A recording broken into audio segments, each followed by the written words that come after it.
வணக்கம். தேனி சமையல்ல நம்ம இன்னைக்கு வாழைக்காயில ரோஸ்ட் எப்படி பண்ணலாம்னு பார்க்கலாம். இது மீன் ரோஸ்ட் மாதிரி ரொம்ப டேஸ்டா இருக்கும். ஒரு தட்டில் 2 டீஸ்பூன் அளவுக்கு நம்ம ரெட் சில்லி பேஸ்ட் எடுத்துக்கிடலாம். 1 டீஸ்பூன் அளவுக்கு இஞ்சி பூண்டு விழுது. இந்த வரமிளகாய் பேஸ்ட் இல்லாட்டி நம்ம 2 டீஸ்பூன் மிளகாத்தூளாக எடுத்துக்கிடலாம். 1 டீஸ்பூன் அளவுக்கு சோம்புத்தூள் சேர்க்குறேன். இனி தேவையான அளவு உப்பு சேர்த்துக்கிடலாம். 1/2 டீஸ்பூன் மஞ்சத்தூள். இப்போ இது எல்லாத்தையும் நல்லா ஒன்றா மிக்ஸ் பண்ணி ஒரு பேஸ்ட் ஃபார்முக்கு கொண்டு வந்து வச்சுக்கிடலாம்.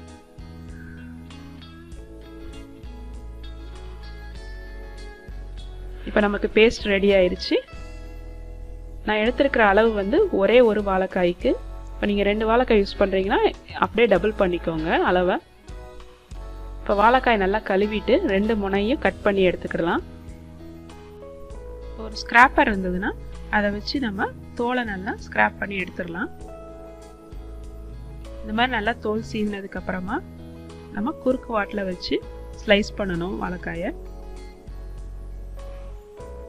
பீசஸ் வந்து ரொம்ப திக்காவோ இல்லை ரொம்ப தின்னாவோ இருந்துடாமல் மீடியம் சைஸில் இருக்கணும். அப்போ தான் வந்து ஒன்று போல் வேகும். எல்லா பீசஸுமே கிட்டத்தட்ட ஒரே திக்னஸில் எடுத்து கட் பண்ணிக்கிடலாம். இனி நம்ம கலந்து வச்சுருக்கிற மசாலோட இந்த பீசஸ் எல்லாத்தையும் போட்டு பரட்டி எடுக்க போகிறோம். முதைய வாழைக்காயை கட் பண்ணிட்டீங்கன்னா நீங்கள் தண்ணிக்குள்ளே போட்டு வச்சுருங்க, இல்லாட்டினா நிறம் மாற ஆரம்பிக்கும். அதனால தான் மசாலா கலந்துட்டு அப்புறமா கட் பண்ணி அதுக்கப்புறம் மசாலாவோட சேர்க்குறேன். இப்போ ஒன்று போல் எல்லா பக்கமும் கலந்து விட்டாச்சு. இதை ஒரு 1/2 மணி நேரம் நல்லா ஊற வச்சிடணும். நல்லா ஊறினா தான் அதில் அந்த மசாலோட எசன்ஸ் எல்லாமே இறங்கும்.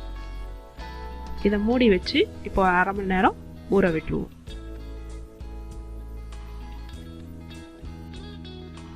இனி ஒரு தோசைக்கல்லில் நல்லா சூடு பண்ணிடுவோம்.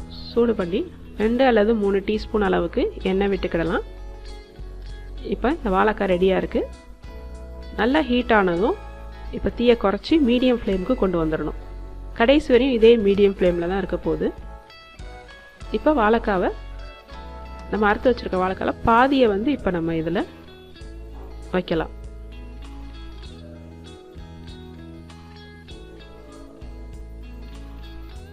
இப்போ நான் பாதி மட்டும் போட்டிருக்கேன். ஒரு பக்கம் நல்லா வேகணும். இப்போ தேவைப்பட்டால் எண்ணெய் விட்டுக்கோங்க. ஒரு பக்கம் நல்லா வெந்ததுக்கப்புறம் தான் நம்ம திருப்பி போடணும். ஒரு பக்கம் நல்லா வெந்த பிறகு திருப்பி போட்டுட்டு மறுபக்கமும் அதே அளவுக்கு வேக விடணும். மீடியம் ஃப்ளேம்லேயே தான் வேக விடணும். நீங்கள் தீயை கூட்டி வச்சிங்கன்னா உடனே கருகிரும், உள்ள வாழைக்காய் வேகவே வேகாது. அதே ஃப்ளேம்லேயே வச்சு நம்ம கடைசி வரையும் குக் பண்ணணும். இப்போ 2 பக்கம் நல்லா வெந்துருச்சுன்னா நம்ம அதை எடுத்துடலாம். இப்போ நான் 2வது பேட்ச் அதே மாதிரி கொஞ்ச நேரம் தோசைக்கல்லை நல்லா சுட வச்சுட்டு மீடியம் ஃப்ளேமுக்கு மாற்றிட்டு மறுபடியும் வைக்கிறேன். மசாலா எக்ஸஸாக இருந்ததுன்னா அதை அந்த வாழைக்காய் மேலேயே நீங்கள் பூசி விட்டுடலாம். இதுவும் நல்லா ஒரு பக்கம் வெந்ததும் மறுபடியும் பரட்டி போட்டுட்டு மறுபக்கமும் அதே மாதிரி வேக வச்சு எடுத்துக்கணும். இது நான் ஃபஸ்ட்டு போட்டு எடுத்த பீசஸ். இதையும் நல்லா பரட்டி போட்டு வேக வச்சு எடுத்துக்கிடலாம். இப்போ நம்ம பார்க்கலாம் எப்படி வெந்திருக்குன்னு. பாருங்கள், நல்லா சாஃப்டாக இருக்கும், ரொம்ப டேஸ்ட்டாக இருக்கும்.